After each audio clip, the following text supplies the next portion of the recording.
The East African nation of Somalia has been plagued by civil war for the past 25 years. And for the past decade, the fledgling government has been fighting an insurgency by the radical Islamic al-Qaeda affiliate, al-Shabaab.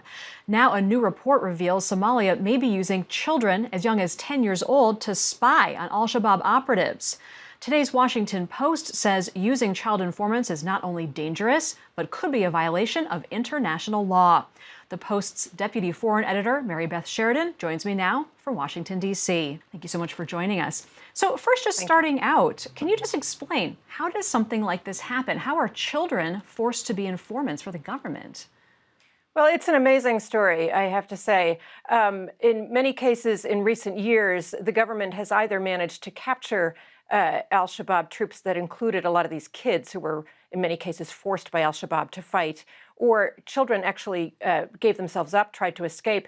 And what is supposed to happen is the government is supposed to turn these kids over to UN authorities or other humanitarian groups to be rehabilitated.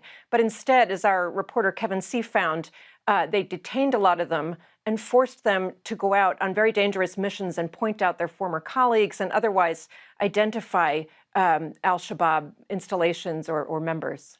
Your story describes how the kids were forced to walk publicly in the streets and identify these members of al-Shabaab. I mean, what kind of danger does that put them in?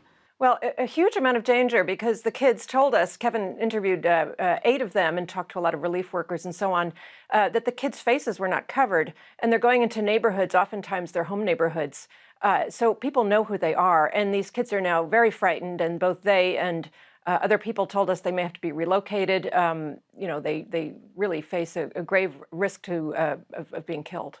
And why use children at all for this? I mean, are they more easily manipulated, or does this say something greater about the state of Somali intelligence? We talked to Somali intelligence officials who said, well, these kids were part of al-Shabaab. Some of them had access to the leaders, and they had been combatants, so they justified their behavior. But others, the kids told us, well, maybe they thought we were more malleable. But either way, it is a violation of international law, and in some cases, it's a war crime.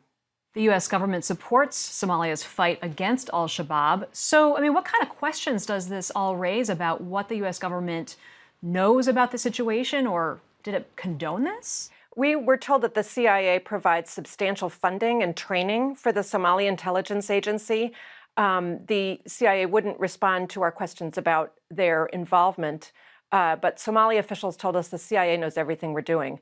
Now, the U.S. government knows that Somalia has used child soldiers, which is a slightly different thing, and that's been a huge issue. There's a law against providing military aid to countries that use child soldiers, although there's a waiver sometimes for national security reasons. So I think there is a real question of how much the CIA has observed or is aware of what is this real human rights abuse. And what happens now for these kids? I mean, is anything being done to end this practice? And also, has the Somali government said anything about this? So for a number of years, these kids were kept in a center where there was little or no access to outsiders. Outsiders would try to see what was going on with these kids and had a very tough time getting in. Now, as of a couple of months ago, a lot of the kids were transferred to a center where they are getting rehabilitation. They're no longer being used as informants. But what we were told is that we think the practice, or aid workers and others think the practice actually continues, and there's other children still being used as informants. All right, troubling story. Thank you so much, Mary Beth Sheridan from the Washington Post. Thank you.